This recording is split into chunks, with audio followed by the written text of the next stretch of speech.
এজন্য আমরা এই আয়াতটার সামনে বাস্তবে দেখতে চাই। আপনারা রাজি আছেন না ইনশাআল্লাহ?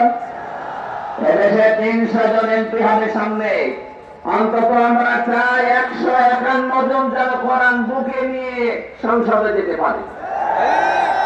এটা যদি আপনার কাছে রাজনীতি মনে হয়, হ্যাঁ এটাই আমার রাজনীতি। এটা যদি ধর্ম ব্যবসা মনে হয়, হ্যাঁ এটাই আমার ধর্ম ব্যবসা। কথা বলেন না কেন?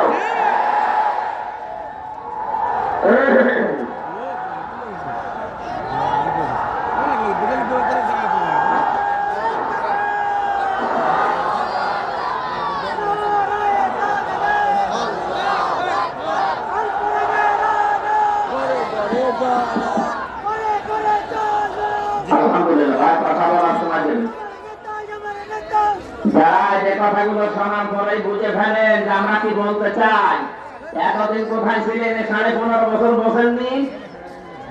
সুতরাং আমরা যা বলতে চাই, যদি কোরআন হাদিসের বাইরে চাই, তাহলে আপনি আমাকে বাধা দিতে পারেন মুসলিম হিসাবে, যে না এটা কোরআন হাদিসের বাইরে। কোরআন হাদিসের কথা বললে বাধা দেওয়ার কথা তো আবু সেহেলের আর তার প্রেতাত্মাদের। আপনি বাধা দিতে আসেন, আপনি কি আবু সেহেল?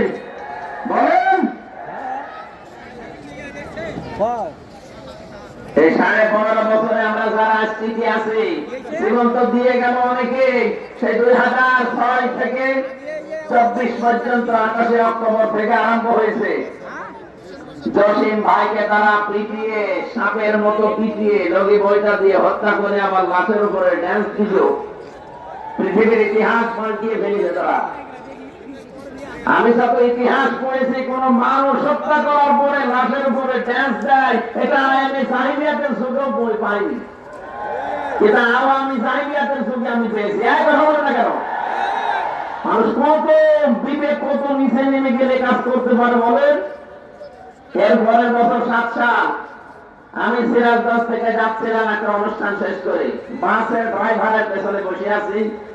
ড্রাইভার গাড়ি মাঝখান দিয়ে চালিয়ে না দিয়ে বাম দিয়ে চালিয়ে দিল, গাড়ি ঝাঁকি দিয়েছে।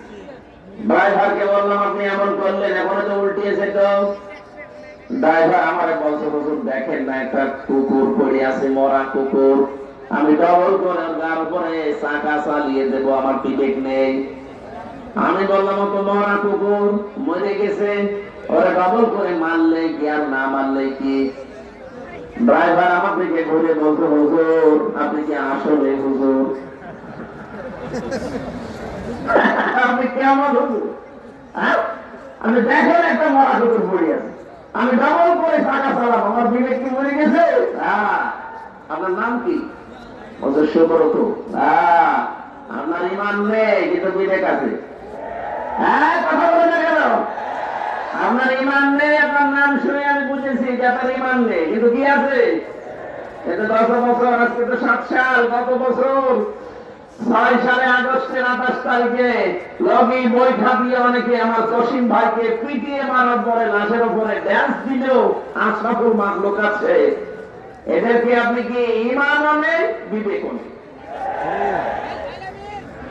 আর পৃথিবীতে যারা বিবেক কাজে লাগায় না, ওয়াজালুর রিজসা আলাল্লাযিনা লা ইয়াকিলুন, সূরা ইউনূসের 100 নম্বর আয়াতের শেষের দিকে আছে। আল্লাহ পাক বলেন যারা বিবেক কাজে লাগাবে না, ভুল সিদ্ধান্ত তাদের উপরে আল্লাহ চাপিয়ে দেবে, যেটা আমরা 15.5 বছর দেখলাম। কথা বলেন না কেন? এখানে বিবেক যদি কেউ কাজে লাগাতে পারে, আপনি পথ হারাবেন না। আগামীতেও যারা আসতেছেন, যে আসবেন, কে আসবেন আমরা জানি না, যারা আসবেন বিবেকটা যেন আপনার কাজে লাগে, নয়তো আপনিও পথ হারিয়ে ফেলবেন। আমার ভাইরা, আমি যে কথা তুলেছিলাম, কোরআনে কারীম যারা শুনতে এসেছি এই ময়দানে, আমরা যারা বলতে এসেছি, দ্বিতীয় হারাজনের ব্যাখ্যা আমি ছিলাম কোরআনের কথা সঠিকভাবে তুলে ধরলে ওই মানুষগুলো মন খারাপ করবে, রাগ করবে, বাধা দেবে, যাদের ব্যবসায় ভাটা পড়ার কথা। কারণ কোরআন নাযিল হওয়ার পর থেকে, এদিকে তাকান, এটা নাযিল হওয়ার পর থেকে আজকের এই দিন পর্যন্ত, এখান থেকে কিয়ামত পর্যন্ত এর শ্রোতা যারা, একে শোনে যারা, শ্রবণ করে যারা, 3 প্রকার শ্রোতার নাম আমরা কোরআনে পেয়েছি। এক নাম্বারে যার নাম বললাম আবু জেহেল কাফের, নাম কি? দুই নাম্বারে শুনতে আসতো ওই জামানায় যারা মুনাফিক, তারা বিশ্বাস করতো কোরআন আল্লাহর কিতাব, কিন্তু যখন শুনতে এসে দেখে যে আমার পরিবার যেভাবে চলে কোরআনের সাথে মেলে না, আমার সমাজ যেভাবে চলে কোরআনের সাথে মেলে না, আমি যে রাজনীতি করি কোরআনের সাথে মেলে না, তখন আস্তে করে পেছন দিক থেকে তারা কেটে পড়তো। আল্লাহর ভাষায় তারা মুনাফিক। এক নম্বরে কাফের বাধা দিয়েছে। আপনি দলিল নিতে চাইলে সূরা হামিম সূরা 26 নম্বর আয়াতে পাবেন। দুই নম্বরে মুনাফিক শোনার পরে পেছন ফিরে কেটে পড়েছে। দলিল নিতে চাইলে সূরা নিসা 61 নম্বর আয়াত। তিন নম্বরে কোরআন শুনতে এসেছে তারা যারা মুমিন। আল্লাহ রাব্বুল আলামিন তাদের চরিত্রের বর্ণনা দিয়েছেন, ইন্নামাল মুমিনুনা আল্লাযীনা ইযা যুকিরাল্লাহু ওয়াজিলাত কুলুবুহুম। আল্লাহর দৃষ্টিতে মুমিন তো তারা, যে মানুষগুলোর সামনে আল্লাহর নাম উচ্চারণ হলে তাদের অন্তরাত্মা কেঁপে ওঠে। ওয়াইদা তুলিয়াত আলাইহিম আয়াতুহু যাদাতহুম ঈমানা। কোরআনে কারীম থেকে যখন তাদেরকে তেলাওয়াত করে শোনানো হয়, এর মর্ম বাণীগুলো বোঝার পরে এই মানুষগুলোর ঈমান যা আছে আরো বেড়ে যায়। ওয়ালা রাব্বিহিম ইয়াতাওয়াক্কালুন। বাড়ি যাওয়ার আগে তারা সিদ্ধান্ত নিয়ে যায় এই পৃথিবীতে যে কোনো কাজে ভরসা করবো কার প্রতি। প্রথম নাম্বারে আমরা এখানে এরকম শ্রোতা নেই যারা বাধা দেয়, তারা যেহেতু কাফের, আর এখানে কাফের আছে নেই। দুই নম্বরে মুনাফিক শুনতে আসে, কিন্তু যখন দেখে যে না আমার সাথে তো মিলছে না, কারণ আমি সব ভিত্তিক অর্থনীতির সাথে জড়িত, কথা বলে দেখা তারা বিশ্বাস করে কিন্তু যে কোরআন আল্লাহর কিতাব, হামজা বানিয়ে বলবে না, ওর বাবার কথা বলবে না। যখন দেখে যে না এগুলো তো মিলছে না, তখন আস্তে করে পেছন দিক থেকে কেটে পড়ে। আমি খুলনায় জেলেতে 3 বছর ছিলাম। জেলে যাওয়ার আগে আমি একবার খুলনায় এক মাহফিলে সভাপতি আমার কানের কাছে এসে বলছে, হুজুর দিনকাল ভালো না, রাজনৈতিক কোনো কথা বলার দরকার নেই, আপনি এক কাজ করেন, পারিবারিক জীবনে যেহেতু কোনো ঝামেলা নেই, পারিবারিক জীবন নিয়ে কথা বলেন। স্বামী স্ত্রীর ভেতরে কেন গন্ডগোল হয় আর এটা কি করে মেটানো লাগবে আপনি ওইগুলো বলবেন। ঠিক আছে, সূরা নিসা 34 নম্বর আয়াতটা শুরু করলাম যে এই কারণে গন্ডগোল হয় আর এগুলোর কারণে এটা মেটানোর পদ্ধতি আছে এর পরের আয়াতগুলোতে। আল্লাহ আমি জানি না যে ওনার ওই দিন সমস্যা হয়েছে, মোনাজাত করে বাড়িতে গেলাম, খাবার দেবে তো না, মুখ বোমরা করে আছে, এই কথা বলছে না কেন? বলতো হুজুর আমার বউর সাথে যে আমার গন্ডগোল, আপনাকে বলল কে? কে বলতে না, আপনাকে ঠিক কেউ বলে দিয়েছে? আপনি যা যা বললেন আজকে সব আজকে আমার হয়েছে। বলে তো আমরা কে বলে দিয়েছিল? বলেছে একজন, কে? উনি 1000 বছর আগে জানিয়েছে যে এই কারণে গন্ডগোল হয়। এখন আপনি রাজনৈতিক জীবনে কোরআনে কারিমে যে নিয়ম নীতি আছে এটা আপনি মানেন না, বলতে গেলে তো আপনার সাথে মিলে যাবে। আমি করবো কি? আমি সব জীবন বাদ দিলাম, এখানে 9টা জীবনের কথা আছে। আমি একটা জীবন যেহেতু সামনে, এই জীবনটা আমাদের খুব দরকার, ওই জীবনের 5টা ইঙ্গিত দিয়ে আমরা তাফসীর মাহফিলে প্রবেশ করব। এক নম্বরে রাজনৈতিক জীবনের নাম শুনলে যেহেতু মানুষ উলট পালট ধারণা করে, রাজনীতি, রাজার নীতি। পৃথিবীর রাজাকে, তাহলে ওনার নীতি বাদ দিয়ে আপনি কার নীতি করতে চান? আলেমদেরকে আসলে বলেন যখন রাজনৈতিক কথা বলবেন না। আরে ভাই তোরা কোরআনে 918 জায়গায় আমি রাজনীতির কথা পেয়েছি। আমার এই ছোট মাথায় যদি এত হয় যে বড় বড় মাথা যাবে, ওনার তো আরো বেশি পাবে। অথচ কত মানুষ অলরেডি বলেই ফেলেছে যে কোরআনের সাথে রাজনীতির কোন সম্পর্ক নেই। যাই আপনার কথা বলেছে সে যদি আমার সামনে সূরা ফাতিহা শুদ্ধ করে পড়তে পারে আমি মিষ্টি খাওয়াবো। আর যদি পড়তে না পারে, আমার মনে হয় আমরা তওবা করে অন্তত পুনরায় মুসলমান হওয়া দরকার। রাজনীতি একটা ইবাদত। বিশ্বনবী যেহেতু নিজে রাষ্ট্রপ্রধান ছিলেন, রাজনীতি না করলে রাষ্ট্রপ্রধান হওয়া যায় না। কথা বলেন এখন। আমাদের যিনি আছেন শাহাবুদ্দিন চপ্পু, উনি পর্যন্ত কয়েকদিন আগে কিন্তু ঘোষণা দিয়েছিল যে আমার খেলা দিয়ে ফেলা যাবে না, আমি রাজনীতি করা মানুষ। এ কথা বলেছিল না? রাজনীতি না করলে উনি রাষ্ট্রপতি হতে পারতেন না। এতটুকু একটা দেশের রাষ্ট্রপ্রধান যদি রাষ্ট্রপতি হওয়ার জন্য রাজনীতি করা লাগে, আমাদের নবী মুহাম্মদ রাসূলুল্লাহ সাল্লাল্লাহু আলাইহি সাল্লাম উনি 10 বছর রাষ্ট্রপতি ছিলেন। এটা কি মিথ্যা কথা? এটা মিথ্যা কথা। তাহলে আমাদেরকে অবশ্যই রাজনীতি সামনে করা লাগবে। নবীর উম্মত দাবি করলে মাস্ক দিয়ে কোথায় আসাই লাগবে আপনাকে। আপনি যাই মনে করেন যে এটা দুনিয়ার কাজ হোক, এই দুনিয়ার কাজ দিয়ে আপনার আখিরাতের জান্নাত তৈরি হবে। এবার আমি শুধু পয়েন্ট গুলো বলছি। এই পৃথিবী থেকে যদি রাজনীতি করতে চাই, নেতৃত্ব দিতে চাই, নেতা হতে চাই, কোরআনে কারীম পুরাটা পড়ে আমি 5টা গুণাবলীর কথা পেয়েছি। 1 নম্বরে রাজনীতি করতে হলে তাকে জ্ঞানী হওয়া লাগবে। কি হওয়া লাগবে? সূরা বাকারা 247 নম্বর আয়াতে তথ্যটা আছে, ক্বালা ইন্নাল্লাহা আস্তাফাহু আলাইকুম ওয়া যাদাহু বাসতাতান ফিল ইলমি ওয়াল জিসম। ইলা আখির আয়াত। এখানে হযরত দাউদ আলাইহিস সালামের কথা যদিও বলা হয়েছে, আমি তাফসীরের ভেতরে পড়েছি, যারা কিয়ামত পর্যন্ত দুনিয়ায় নেতৃত্ব দিতে চায়, প্রথমেই তাদের 2টা কোয়ালিটি থাকতে হবে। 1 নম্বরে শরীরে শক্তি থাকা লাগবে, 2 নম্বরে জ্ঞান থাকা লাগবে। আপনি দেখেন তো আমাদের দেশের দিকে যারা রাজনীতি করছে, ওল্ড হয়ে গেছে। বিশেষ করে এই যে হিরো আলম, এর খেলা দিয়ে পড়ে যাবে না, শরীরে কোনো শক্তি আছে। 2 নম্বরে জ্ঞান।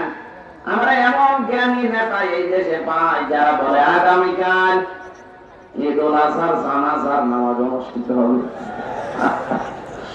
এই যদি জ্ঞানের মহল হয় নেতা, এর তো রাজনীতি করা যাচ্ছে। কথা বলুন না কেন? নেতা হওয়ার কোয়ালিটি বলছিলাম 5টা। আপনাকে শক্তিশালী এবং জ্ঞানী হওয়া লাগবে। আমি কি বানিয়ে বললাম এটা? সূরা বাকারা 247 নম্বর আয়াত, 2 নম্বর পারা 19 নম্বর পৃষ্ঠা 14 নম্বর লাইনে আছে। বাড়ি যেয়ে মিলিয়ে দেখবেন, যে কোনো তাফসীর পড়লে পাবেন। 2 নম্বরে পেয়েছি আমি সূরা শুআরা 152 নম্বর আয়াত, 19 নম্বর পারা 12 নম্বর পৃষ্ঠা 5 নম্বর লাইনে আছে, ওয়ালা তুতিউ আমরাল মুসরিফিন আল্লাযীনা ইউফসিদুনা ফিল আরদি ওয়ালা ইউসলিহুন। এই পৃথিবীতে যারা অপচয় করে আর সীমা লঙ্ঘন করে, তারা নেতৃত্ব দেওয়া জায়েজ নেই। আপনি 53 বছরই মিলান তো, যারা দেশে নেতৃত্ব দিল, কত নেতা অপচয়ের পুরা জীবনটাই ধরা। বলেন, সীমা লঙ্ঘন তো না, আমি নিলাম না, পুরাটা জীবনই সীমা লঙ্ঘন করে আছে। আরে ভাই, আপনার জন্য তো নেতৃত্ব দেওয়া জায়েজ নেই। আমি যেহেতু তাফসীর গল্প বলছি, এই জন্য শুধু পয়েন্ট বলছি। 3 নম্বরে পেয়েছি আমি পৃথিবীর ময়দানে যারা গাফেল। এটা সূরা কাহফের ভেতরে আছে, 28 নম্বর আয়াতে পাবেন, শেষের দিকে আছে। রব্বুল আলামিন বলেন, যে মানুষগুলো দুনিয়াতে আল্লাহ জিকির থেকে, আল্লাহর স্মরণ থেকে গাফেল, তাদের নেতৃত্ব দেওয়া জায়েজ নেই, তাদের অনুসরণ করা জায়েজ নেই। 4 নাম্বারটা একটু ঝামেলা, আমি এটা বাদ দিয়ে 5 নাম্বারে চলে গেলাম।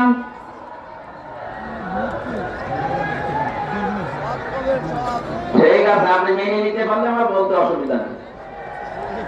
মেনে নিতে পারার মতো এরকম সব সাহস আছে কার কার? দেখে আলহামদুলিল্লাহ, আলহামদুলিল্লাহ, আমি সাহস পেয়েছি বাবা। ঠিক আছে, আপনি শুধু আমার কথা না বাড়িতে মিলাবেন। সূরা নেশা 5 নাম্বার পারার 2 নাম্বার পৃষ্ঠার 10 নাম্বার লাইনের 34 নাম্বার আয়াতের প্রথম অংশে পাবেন আর রিজালু কাওয়ামুনা আলান নিসা। নেতা হবে পুরুষ, মহিলা হবে তার আজ্ঞাবহ। সুতরাং আগামীতে 96% মুসলমানের দেশে যারা নেতৃত্ব দেবে তারা পুরুষ হওয়া লাগবে। এ পর্যন্ত থাক।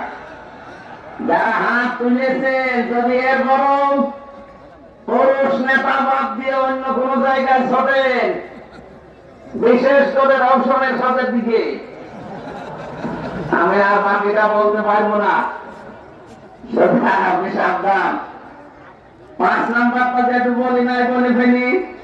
এরা যারা বাঁকারায় আছেন, প্রথম নাম্বার পারা 18 নাম্বার পৃষ্ঠার 6 নাম্বার লাইনের 124 নাম্বার আয়াতের প্রথম অংশে আছে রব্বুল আলামিন বলেন ওয়াইদ বেতালা ইব্রাহিম রাব্বুহু বিকালিমাতিন ফাতাম্মাহুন্না ক্বালা ইন্নী জাইলুকা লিন-নাসি ইমামা।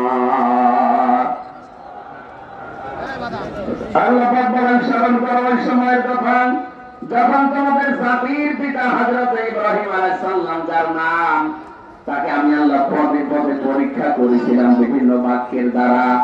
তাফসীরে ফি জিলালিল কোরআন সাইয়েদ প্রথম লিখেছেন হযরত ইব্রাহিমকে আমার আল্লাহ জীবনে 50টা পরীক্ষা করেছিলেন। কত?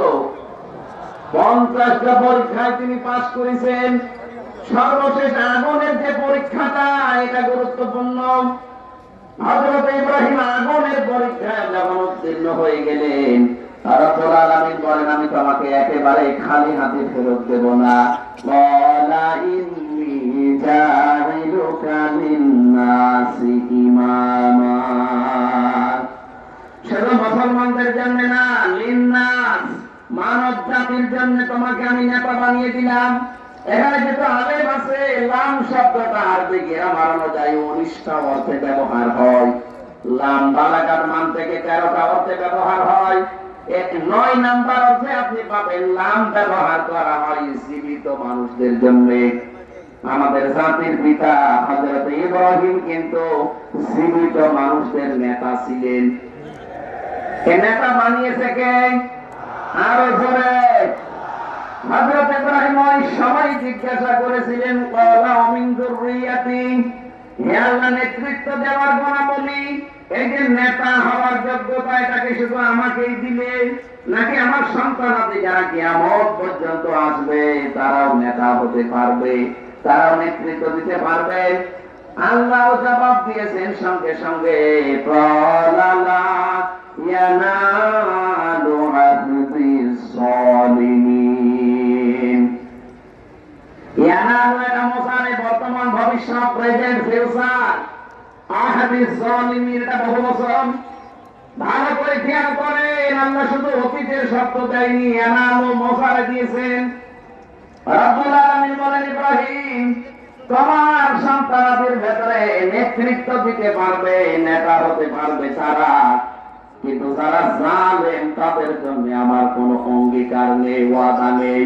তাদের তাফসীরে মুফাসসির লিখেছেন বিশেষ করে 20 শতাব্দীর একজন অন্যতম মুজাদ্দিদ মাওলানা সাজ্জাদ আবুল আলামাউদ্দি রাহমাতুল্লাহ আলাইহি, তার কিতাব পড়তে গিয়ে আমি আয়াতের তাফসীরে পেয়েছি, তিনি দিয়েছেন কিয়ামত পর্যন্ত জালেমদের নেতা হওয়া, নেতৃত্ব দেওয়া হারাম। অবশ্যই একটা পুরো বাংলাদেশে বিপরীত। যারা বড় বড় নেতা দেখবেন বড় বড় জালেম তারা। যে যত বড় নেতা ছিল এই দেশে সে তত বড় জালেম ছিল। সর্বোচ্চ যেটা এই দেশে বানিয়েছে এটা সবচাইতে বড় জালেম ছিল। তার প্রমাণ আমি নিজে, আমি ভিকটিম। 3টা বছর আমাকে ফাঁসির কন্ডেম সেলের ভেতরে তালাবদ্ধ করে রেখেছিল, কোন কারণ নেই, বিনা কারণে। কয়েকদিন আগে আমার মামলা খারিজ হয়ে গেছে সব। আগস্টের 5 তারিখের পরে আমি মামলা তুলেছিলাম। জজ সাহেব এটা দেখে বলছে যে এর ভেতরে তো কোনো মাল মশলা নেই, আমি রায় দেব কি দিয়ে, খারিজ করে দিলাম। বলতে গেলাম যে মাননীয় আদালত 3 বছর তো আপনার কাছে ছিল মামলাটা, তখন তো রায় দেননি, তখন বলেছেন যে মামলা জামিন হয়, আগেই ফেলে দিতেন ফাইল, আর আজকে বলছেন কোন মাল ম্যাটারেস নেই, এই মামলা খারিজ করে দিলাম। উনি এইটাই বলতো, হুজুর আমার হাত বাঁধা ছিল। হ্যাঁ বলছে না, এখন আমার হাত খোলা আছে, আমি এখন নাই বিচার করতে পারছি।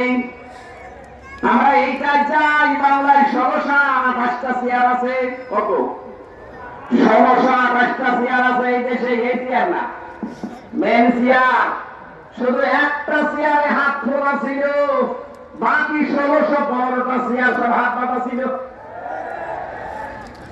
আমি যে চেয়ারের নাম বলেন সব চেয়ারের হাত বাঁধা, শুধু এক চেয়ারের হাত খোলা ছিল। আপনি মনে করছেন যে কাওয়া কাকর মনে হয় হাত খোলা ছিল, না, ও কাওয়া কাকর হাত বাঁধা।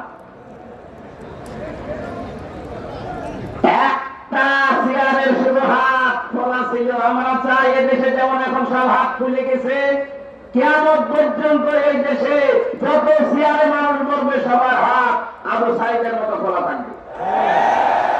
এটা চান না করে কারো হাত জামার বা বানা থাকে, আর হাত খোলা থাকবে তখন আমার হাকামা বিহি আদালত, যখন এইটার বিচার শুরু হবে।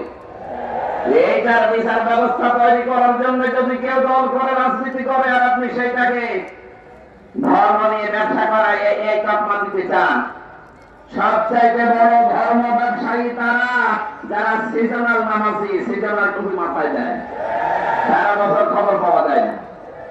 যখন রায়ের সময় আছে, ভোটের সময় আছে, টুপি মাথায় দিয়ে খালি ঘর ঘর সালাম দেয়, কথা বলে না কেন? ধর্ম ব্যবসায়ী তো আসলে তারা, আমরা ধর্ম নিয়ে ব্যবসা করে খাই না, আমরা সারা জীবন নিয়ে এই পোশাকে আছি। শুধু ভোটের সময় আসলে তুমি মাথায় নেই, তুমি এখন আমাদের মাথায় নেই, ভোটের সময় এইটাই থাকবে, এক কথা বলেন না কেন? সুতরাং আয়াতটা যেহেতু প্রমাণ হয়েছে, দেখো জালেম রাজনীতি করতে পারবে না, আগামীতে যারা জালেম হবে তারা যেন চেয়ারে বসতে না পারে, এ বিষয়ে সজাগ থাকা লাগবে না। জালেম শব্দটা শুনতে ছোট মনে হচ্ছে, কিন্তু ব্যাপক অর্থবোধক একটা শব্দ, আর এমন ভারী শব্দ এটা। ইন্নামাস সাবিলু আলাল্লাযিনা ইয়াজলিমুনা নাস, সূরা সূরা 25 নম্বর পড়া 6 নম্বর পৃষ্ঠা 13 নম্বর লাইনের 42 নম্বর আয়াতে আছে, প্রথম অংশে আল্লাহ বলেন আমি নিজে জালেমদের বিরুদ্ধে মামলা দেব। সুতরাং 15.5 বছরে যারা দেশ চালিয়েছে প্রত্যেকেই জালেম আর জালেমের দোষক, কথা বলেন না কেন? সংস্কার যখন আরম্ভ হয়েছে, আমরা চাই এই 15.5 বছরে যারা দায়িত্বে ছিল এই জালেমাকে টিকিয়ে রাখার জন্য একটাকে যেন চেয়ারে রাখা না হয়, সবগুলো বিদায় করে দেন। এখন বলেন না কেন? যারা দায়িত্বে আছেন আমরা চাই শহীদের রক্তের দাম দিতে। 2732 জন মানুষ মারা গেছে, 2780 জন এখন হাসপাতালের বেডে, এখনো কাতরায়। তাদের আর কোনগুলো শুনতে হলেও অন্তত দাম দিতে হলেও যারা এই বৈষম্য তৈরি করেছিল তাদেরকে চেয়ার থেকে নামানো এখন সময়ের দাবি। এটা কোন রাজনীতি না, এটা আমাদের জাতীয় দাবি। এটা হবে না কেন?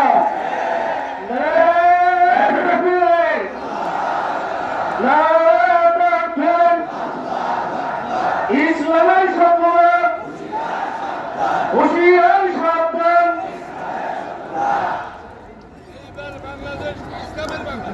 আলহামদুলিল্লাহ ভাই, যারা যারা রাজনীতি করতে না পারে, নেতা হতে না পারে, কয়টা কোয়ালিটি পেলাম নেতা হওয়ার? আরো জোরে। 1 নম্বরে জ্ঞানবান হওয়া লাগবে, শক্তিশালী হওয়া লাগবে। 2 নম্বরে ফাসাদ সৃষ্টিকারী, যারা সীমা লঙ্ঘনকারী, এরা নেতা হতে পারবে না। 3 নম্বরে এই পৃথিবীতে যে মানুষগুলো গাফেল আল্লাহ সম্পর্কে, আখিরাত সম্পর্কে, তারা নেতা হতে পারবে না মুসলমানের। 4 নম্বরে কোন মহিলা নেতৃত্ব দিতে পারবে না, তার মানে দায়িত্বে থাকতে পারবে না। 5 নম্বরে কোন জালেমের জন্য রাজনীতি করা জায়েজ নেই। রাজনীতি যদি না করে নেতা হতে পারবে? সুতরাং এই 5টা গুণ যাদের ভেতরে পাবেন তাদের থেকে দূরে থাকবেন। এর বাইরে যাদের পাবেন, নাক কান বন্ধ করে আপনি পেছনে থাকবেন, আপনার আখিরাত তৈরি হবে ইনশাআল্লাহ। আমরা তেলাওয়াত করেছিলাম কোরআনের 1 খণ্ড একটা আয়াত, 4 ভাগের 1 ভাগ করেছি আমি। সূরা তাওবার 111 নম্বর আয়াতে খুব গুরুত্বপূর্ণ কিছু তথ্য আছে এর ভেতরে। জন্মের পর থেকে আমরা কোরআনে আয়াত শুনেছি, কিন্তু নতুন কিছু এখান থেকে বের করব ইনশাআল্লাহ। রব্বুল আলামিন বলেন, ইন্নাল্লাহ আশতারা, অবশ্যই আমি আল্লাহ কিনে নিয়েছি, ক্রয় করে নিয়েছি, মিনাল মুমিনিনা, মুমিনদের কাছ থেকে, আনফুসাহুম, তাদের জীবন, ওয়া আমওয়ালাহুম, তাদের সম্পদ, বিআন্না লাহুমুল জান্নাহ, বিনিময়ে যেটা দিয়ে দিয়েছি তার নাম জান্নাত। এটা বাংলা অর্থ ছিল, এবার আসেন তো বাস্তবে নিয়ে যাই। এই পৃথিবীতে 2টা কাতার আছে আল্লাহর কাছে সবচেয়ে বেশি প্রিয় কাতার। একটা হচ্ছে ইন্নাল্লাহা ইউহিব্বুল্লাযীনা ইউকাতিলুনা ফি সাবিলিহি সাফফান কান্নাহুম বুনিয়ানুম মারসুস। সূরা সাফের 4 নম্বর আয়াতে আল্লাহ জানিয়েছেন, অবশ্যই আমি আল্লাহ সবচেয়ে বেশি পছন্দ করি, ভালোবাসি ওই কাতারকে, যে কাতার সীসা গলা প্রাচীরের মতো ঐক্যবদ্ধ হয়ে আল্লাহর দ্বীন কায়েমের চেষ্টা করে। এই কাতার যদি বাংলাদেশে থাকে, আপনি অবশ্যই সেই কাতারে শামিল হবেন, আল্লাহর প্রিয় পাত্র হওয়া যাবে। 2 নম্বরে নামাজের যে কাতার, এই কাতারের দিকে আল্লাহ কুদরতের নজর দিয়ে তাকিয়ে থাকে, বলেন সুবহানাল্লাহ। এখানে আমরা যেহেতু ক্রয় বিক্রয়ের একটা নাম শুনলাম, আল্লাহ রাব্বুল আলামিন নিজে এখানে ক্রেতা, আর বিক্রেতা হচ্ছে দুনিয়ার যারা মুমিন তারা। আল্লাহ কিন্তু সবার সম্পদ, সবার জীবন কিনতে চান না। আল্লাহ বলেন, ইন্নাল্লাহা আশতারা মিনাল মুমিনিনা, আমি মুমিনদের কাছ থেকে কিনতে চাই। তিনি যদি বলতেন ইন্নাল্লাহা আশতারা মিনাল মুনাফিকিনা মিনাল মুশরিকিনা মিনাল কাফিরিনা, যে কাফেরদের কাছে, মুশরিকদের কাছে, মুনাফিকদের কাছে কিনতে চাই, তাহলে আমরা সে আমাদের জীবন আর সম্পদ আল্লাহকে দিয়ে দিলে উনি দিয়ে নিত। আল্লাহ বলেন না, আমি কিনতে চাই শুধুমাত্র মুমিনের কাছে। কার কাছে? আরো জোরে বলেন। এবার আমার প্রশ্ন, আমরা মুমিন হয়েছি কিনা?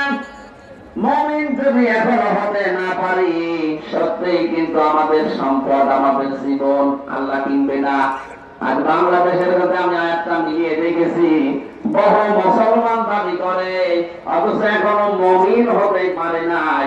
এই লোকটা মসজিদের টাইলস লাগিয়ে দেয়, মাদ্রাসায় ফ্যান কিনে দেয়, পুরাটাই পানিতে ফেলা হবে। আর আপনি মুমিন না হলে আপনার সম্পদ আল্লাহ কিনবে না। এখন যদি আমি বাজারে যাই, কোন পচা মাছ আমি হামসা যেমন কিনতে রাজি না, দরকার হয় মাছ কিনবো না, তারপরে পচা মাছ কিনতে আমি রাজি আছি। কথা বলেন না কেন? আমার চাইতে আল্লাহর মেধা, যোগ্যতা, দক্ষতা কত বেশি আপনি চিন্তা করেন। উনি যদি পৃথিবীর কিছু কিনতে চান, পচা জীবন, পচা সম্পদ কিনবে। আরো জোরে বলেন। মানুষের জীবন কখন পচে যায়, কখন নষ্ট হয়ে যায়, কোরআনে কারীম জানিয়েছে, যে জীবনে শিরক প্রবেশ করেছে ওই জীবন পচে নষ্ট হয়ে গেছে। এখানে আমাদের ঈমান যদি শিরক মুক্ত হয়, তাহলে এটা পবিত্র। শিরক যুক্ত হলে এটা অপবিত্র। আপনি যতই সুন্দর ঈমানের দাবি করেন। ও ঢাকাবাসী, এবার আসেন তো শিরক শব্দটার সাথে পরিচিত হই।